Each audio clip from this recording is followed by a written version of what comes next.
Genesis is not just a story of the beginning. It is the burning secret of our existence, a truth that has shaped humanity for thousands of years. In the silence before creation, there was nothing. No sun, no moon, no stars. Only an endless abyss waiting for light. And then, with a single word, light shattered the darkness, dividing day from night, life from void. This is not myth. It is the eternal creation story that speaks directly to the soul.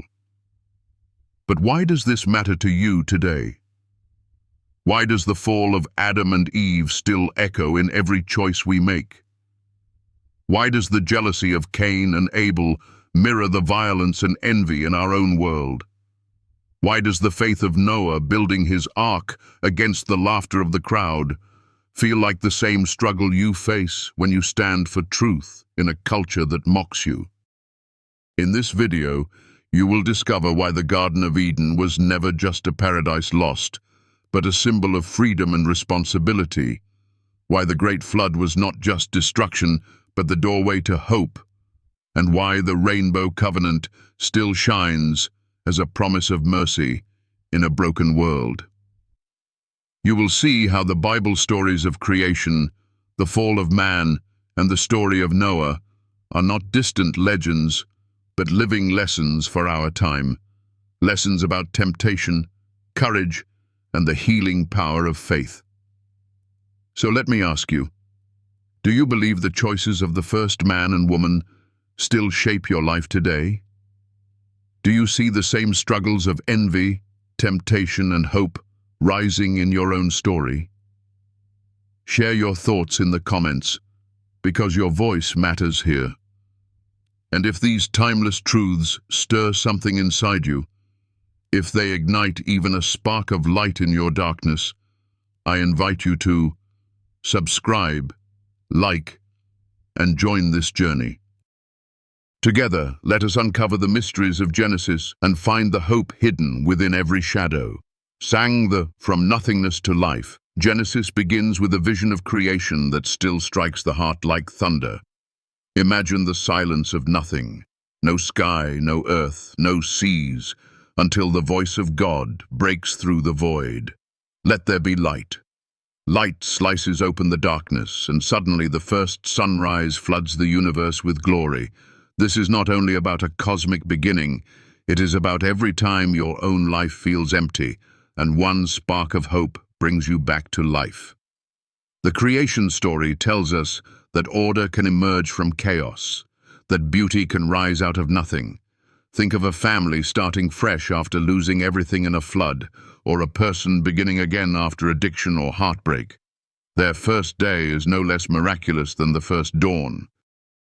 On the second and third day, when waters are divided and dry ground appears, we see a God of structure teaching us that boundaries create freedom, just as your life flourishes when you separate time for work, rest, and worship. On the fourth day, when sun, moon, and stars ignite the heavens, we are reminded of direction and rhythm, that life is not random, but guided. How often do we feel lost in darkness until a small guiding light appears? A friend's voice, a word of scripture, or even a new opportunity.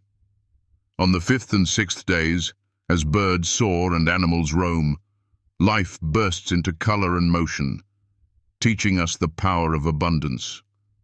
Yet the climax is the creation of humanity, made in the image of God, carrying dignity no beast can hold. This truth heals the wounds of worthlessness that so many people carry. You are not an accident. You are the reflection of divine beauty. And when God rests on the seventh day, blessing it, we see a rhythm of life that modern people desperately need, because in the noise of endless labor, the soul aches for rest. The lesson is clear. We are called to create, to order, to cherish life, but also to rest in the one who gave it. How often have we ignored this sacred pause and paid the price with burnout and emptiness? Tell me in the comments. Do you honor your own seventh day? Or have you forgotten how to rest? From this beginning flows the heartbeat of the entire Bible. Life has meaning, you have meaning, and in every new beginning there is the whisper of God saying, "It is good." Adam and Eve, love, loneliness, and the gift of companionship. Out of the dust, God shaped the first man, and into his nostrils he breathed the breath of life. That holy breath is the same essence that fills your lungs right now, reminding you that you are not just matter, you are spirit. Yet even in the paradise of Eden, Adam felt a loneliness that the animals and the rivers could not cure. Do you know that ache? To be surrounded by people but still feel unseen. God answered not with riches or power, but with relationship. From Adam's side, he drew forth Eve, not from his head to rule over him, nor from his feet to be trampled, but from his rib, close to his heart, equal in dignity. The Bible story of Adam and Eve is not just about origins, it is about the eternal human longing for connection. In a society where millions scroll through social media yet feel profoundly alone, the ancient truth is this: we were created for love. Think of the soldier coming home to the embrace of his family, the child adopted after years of waiting, the widow finding comfort in friendship. These are modern echoes of Eden's companionship. Yet even in this gift there lies danger. The serpent slithered in with whispers of doubt. Did God really say? That is the same voice we hear when temptation lures us to think freedom means breaking every boundary. Eve's curiosity, Adam's silence, and their shared choice to eat the forbidden fruit remind us how fragile we are. Their eyes opened, shame entered, and paradise was lost. But here is the haunting beauty. Their failure mirrors ours, yet their story carries a lesson of hope. Every time you choose wisely when temptation calls, you reclaim a piece of Eden. Every time you fall but stand up again, you prove that grace is stronger than shame. Ask yourself, where is your forbidden fruit today? Is it envy of another's success, the lure of wealth, or the addiction to distractions that numb your soul? Share what tempts you most, because in speaking the truth we begin to heal. The fall is not just a tragedy. It is the reminder that freedom without wisdom destroys, but freedom with obedience sets us truly free. This lesson moves us forward because even outside Eden, love and responsibility still shape our destiny. Cain and Abel, jealousy, blood, and the cry for justice. From Adam and Eve came two sons, Cain the farmer and Abel the shepherd. Both offered sacrifices, but God accepted Abel's gift and not Cain's. Envy burned like fire, and soon jealousy spilled into violence. Cain lured his brother into the field and struck him dead, the first blood crying from the ground. This is more than an ancient crime.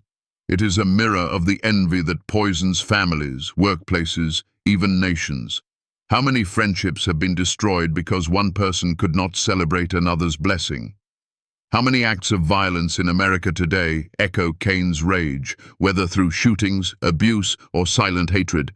God's haunting question still cuts through time. Where is your brother? And Cain's cold reply, am I my brother's keeper? Is the same excuse we use when ignoring the suffering around us. But the Bible answers clearly. Yes, you are your brother's keeper. The mark God placed on Cain was both punishment and mercy, ensuring his survival but also branding him with the weight of his guilt. This story teaches us that sin isolates, envy corrodes, and unchecked anger destroys. Yet it also whispers of mercy, that even in judgment, God does not abandon. Think of the person battling jealousy of a sibling's success, or the worker consumed with resentment when a colleague is promoted. Their story is Cain's story, but it can end differently. The healing comes when we learn to rejoice with those who rejoice, to protect rather than destroy. The lesson is piercing. Your choices ripple beyond yourself. Your anger can kill, but your mercy can save. In today's world, with violence often making headlines, the question returns to you. Are you your brother's keeper?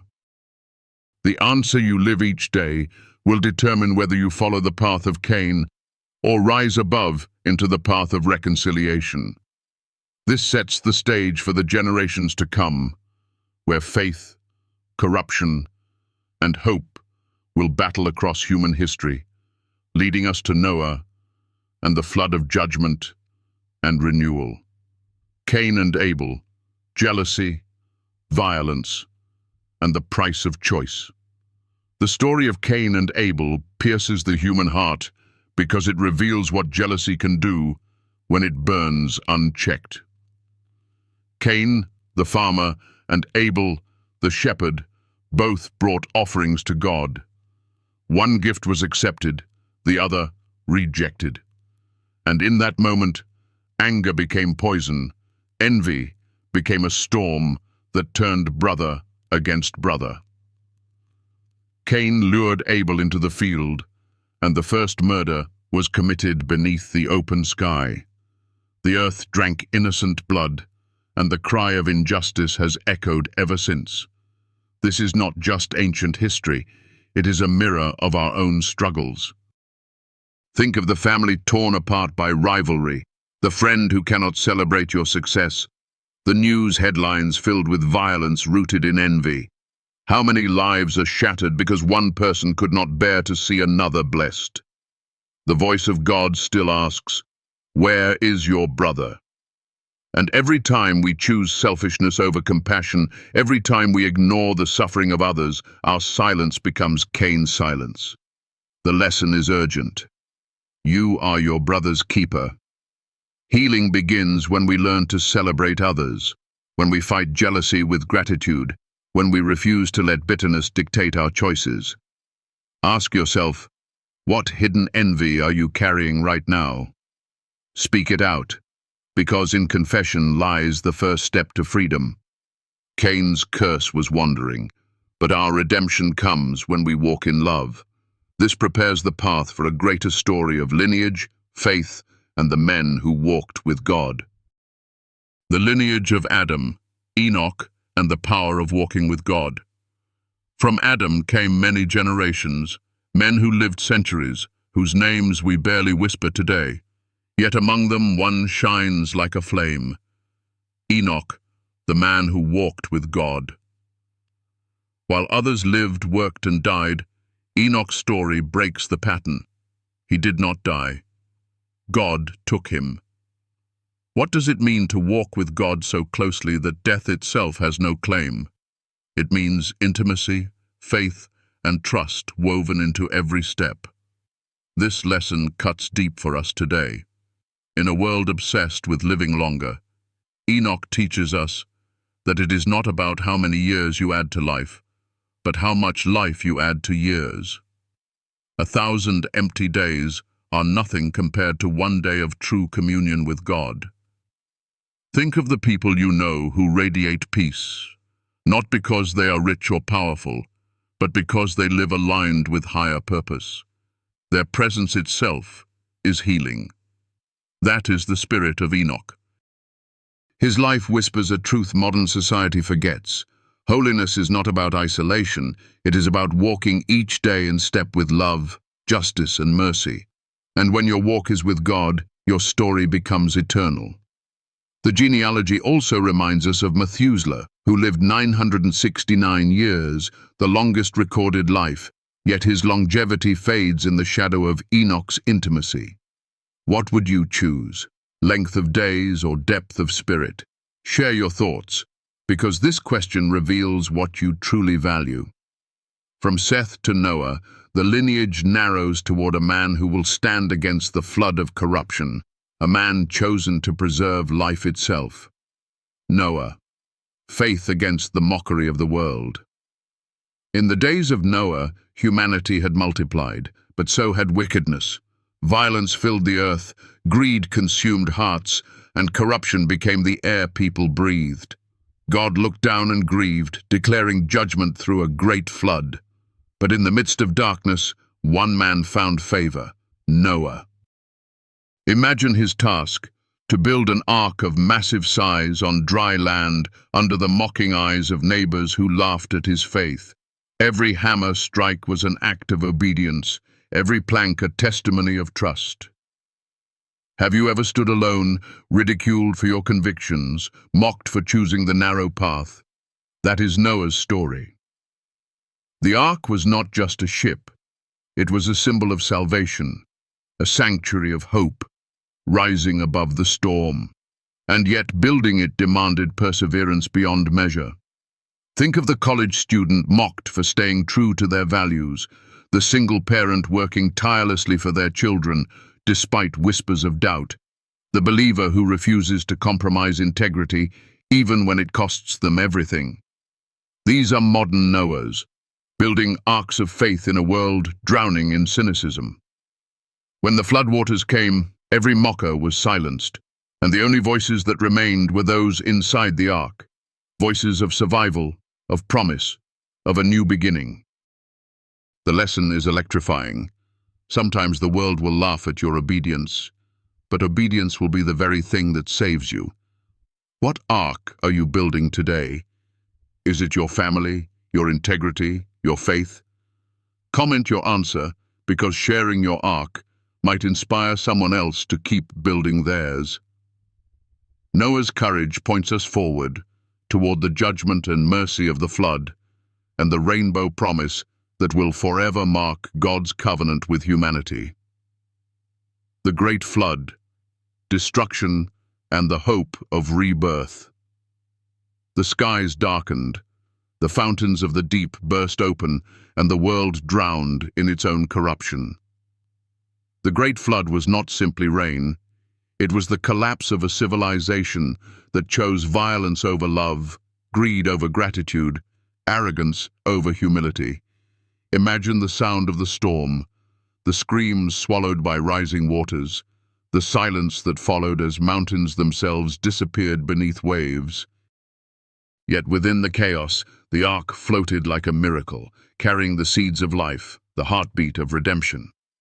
This story is not just about ancient judgment, it is about the storms you face when everything you built is washed away. Have you ever stood in the flood of your own life, a diagnosis, a betrayal, a financial collapse, watching everything crumble? The lesson of Noah's flood is that destruction can also be the beginning of creation. The flood waters cleanse, but they also prepare new ground for growth. Think of the person who lost a job but found a calling, the survivor who rebuilt after a hurricane, the addict who left destruction behind and stepped into a new life. These are modern echoes of the ark resting on Ararat. God's grief over humanity's sin turned into mercy through preservation, showing us that his justice never cancels his compassion. The flood is terrifying, but the ark is comforting, reminding us that when the world mocks you for faith, the very thing they laughed at becomes your salvation. Ask yourself, what is your ark today? What promise are you clinging to when the flood rises? Write it in the comments because someone else may need the encouragement of your survival story. And just as Noah stepped into a new world washed clean, so too you can rise from your flood into a new chapter where hope shines brighter than fear. The Rainbow Covenant, a promise that will never fade. When the waters receded and the ground dried, Noah's first act was worship. He built an altar, offered sacrifice, and God responded not with more wrath, but with a covenant that changed history. Never again will I destroy the earth with a flood. To seal this eternal promise, he painted the sky with a rainbow. Imagine that first moment, a vibrant arc of color stretching across storm-scarred skies, a sign that mercy triumphed over judgment. The rainbow is more than beauty. It is a divine reminder that no matter how fierce the storm, there is always hope after devastation. For countless generations, humanity has looked to rainbows as symbols of peace, reconciliation, and healing. Think of the firefighter emerging from smoke to see a rainbow after the blaze, the refugee child smiling as sunlight breaks through clouds, the grieving parent finding a rainbow on the day they needed comfort most. These are not coincidences. They are whispers of the same promise that God made to Noah. In our modern world, where despair spreads faster than hope, the rainbow still speaks. You are not forgotten. My love endures. The covenant teaches us that even after judgment, restoration is possible. Even after loss, renewal is near. It reminds us that history bends toward mercy, not destruction. Ask yourself, do you still believe in promises bigger than your pain? Do you see the rainbows in your own storms?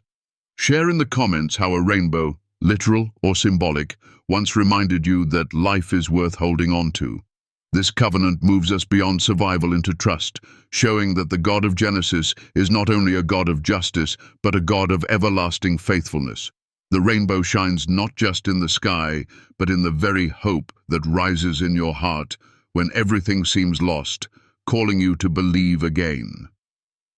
Genesis is not just an ancient story, it is the story of us. From the first spark of light piercing the darkness to the rainbow stretched across the storm-torn sky, every moment in this sacred journey speaks directly into the chaos and hope of our own lives. The creation story is not distant mythology. It is the eternal reminder that your life, no matter how broken or empty, can be reshaped into something good. The fall of man through Adam and Eve still whispers of temptation, of choices that wound, yet also of the gift of freedom that makes love real. The tragedy of Cain and Abel shouts across time that jealousy destroys but mercy heals, and the faith of Noah roars like thunder, showing us that one person's obedience can preserve generations. And when the great flood swept away corruption, the ark became a beacon of hope, and the rainbow became a promise that never fades. If you listen carefully, you will hear your own story inside these pages. Have you ever felt like Adam, alone in the garden of your life, longing for connection? Have you ever walked like Eve, tempted by the forbidden, convinced that one taste of what seems sweet will make everything better? Have you carried envy like Cain, secretly resenting another's blessing? Or have you stood like Noah, mocked by the world, yet building something no one else believes in? These stories are not relics. They are living mirrors reflecting the battles of your soul. They are as raw and real as the struggles you faced yesterday and the choices you will face tomorrow. The creation reminds you that you are not an accident. You are imago Dei, the image of God, filled with worth. The fall reminds you that even when you stumble, grace is stronger than shame. Cain reminds you of the danger of letting jealousy master you, while Abel shows the beauty of offering your best with sincerity. Enoch whispers that intimacy with God is greater than the length of your days, and Methuselah shouts that longevity without depth is empty. Noah stands as a defiant symbol of faith, hammering nails of obedience while the world laughs, proving that salvation is built plank by plank, choice by choice. And the flood cries out that judgment is real, but so is renewal, that destruction can also mean rebirth. Above it all, the rainbow stretches like an embrace across history, declaring that love wins, mercy endures, and hope rises beyond every storm. Think about the storms in your life. The flood may not come as water, but as anxiety, loss, depression, broken relationships, or the relentless noise of a culture that tells you you are not enough. Yet the same God who remembered Noah remembers you. He has not forgotten your ark, your family, your struggle. Even when waves rise higher than your strength, there is a covenant written across the sky for you. The rainbow is more than color. It is a coded message from eternity that you are not abandoned. Can you see that promise in your own storm? Can you believe that even in your darkest hour, mercy is waiting to break through? Share your thoughts in the comments, because your story of survival, your rainbow of hope, might be the light someone else desperately needs. This is why Genesis matters today, why Bible stories are not dusty pages but living fire. They carry the DNA of human struggle and divine compassion. They expose the cost of sin but also reveal the breathtaking beauty of redemption. They are reminders that life is fragile but sacred, broken yet redeemable. They show us that beyond judgment there is always a covenant, and beyond the curse there is always a promise. And in a world drowning in noise, this ancient voice still speaks louder than the storm. You are loved, you are called, you are not forgotten. If you feel these words stir something inside you, if you feel the light of creation or the hope of the rainbow touching your spirit, I invite you to walk this journey with me. Leave a comment below. Tell me, which story in Genesis feels closest to your life right now? Is it the temptation in Eden, the jealousy of Cain, the faith of Noah, or the covenant of the rainbow? Your answer may spark a conversation that heals more than you know, and if you want these truths to keep flowing into your soul, hit that subscribe button, tap like, and stay connected. When you interact, you're not just boosting a channel, you're building a community of faith, courage, and light in a world that desperately needs it. And if this video has touched your heart, if it has given you hope on a dark day, I gently invite you to support this mission with whatever energy you can. Every small gesture is priceless. Every bit of encouragement helps me continue creating content that brings the Word alive, that shares the healing power of Scripture, that plants seeds of hope. Even the smallest act of support is like a drop of water on dry ground. Together, those drops create a flood of renewal. Thank you from the deepest place in my heart for being part of this journey. Genesis began with, "Let there be light." And here we are, thousands of years later, still chasing that light, still clinging to the promise of the rainbow, still learning from the choices of Adam and Eve, still wrestling with the envy of Cain, still seeking to walk with God like Enoch, still building our arks of faith like Noah. The story is not over. It continues in you, in me, in us. Let us walk forward with courage, carrying the light, remembering the promise, and living as witnesses that hope cannot be drowned. This is the truth of the Bible, the power of Genesis, the beauty of creation, the lesson of the flood, and the eternal promise of the rainbow. And together, as a family of faith, we will keep telling these stories until the whole world remembers that love is stronger than death, that mercy is greater than judgment, and that the light still shines in the darkness, and the darkness has not overcome it.